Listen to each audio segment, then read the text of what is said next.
বিভিন্ন দলের নেতৃবৃন্দ আমার সঙ্গে দেখা করেছেন, সাক্ষাৎ করেছেন এবং ওনারা চায় যে নীলফামারীর স্বার্থে, নীলফামারীর উন্নয়নের স্বার্থে দল মতের ঊর্ধ্বে উঠে আমরা রাজনীতি করতে চাই।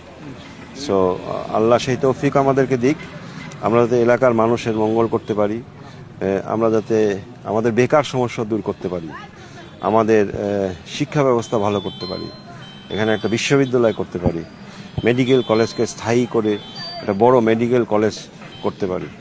নীলফামারীতে আমার মনে হয় একটা মেডিকেল সিটি হয়ে যাবে ভবিষ্যতে ইনশাআল্লাহ। এখানে বেবজাকে আরও বড় সম্প্রসারিত করতে হবে, তাহলে আরও মানুষের কর্মসংস্থান হবে।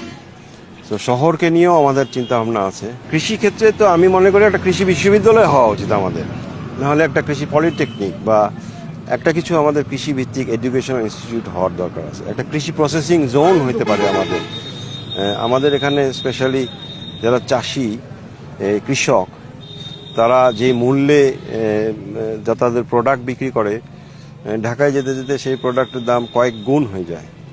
সো মিডিল ম্যানটা কীভাবে আমরা বিলুপ্ত করতে পারি, এটার জন্য মনে হয় টেকনোলজির অ্যাডভান্টেজ নেওয়ার প্রয়োজন আছে, যেটা পৃথিবীর অন্যান্য দেশে নিছে। তো কৃষি ক্ষেত্রে আমাদের তারেক রহমান সাহেব বলেছেন যে প্রান্তিক লেভেলের কৃষকদের জন্য উনি একটা কৃষক কার্ডের কথা বলেছেন, যেটার মাধ্যমে কিছু সাহায্য আসতে পারে, যেটার মাধ্যমে বিনা পয়সায় অথবা সুলভ মূল্যে সার, কীটনাশক, বীজ এগুলো পাবেন। সো কৃষিতে তো ডেফিনেটলি সেটা হেল্প করবে আমাদের এখানে।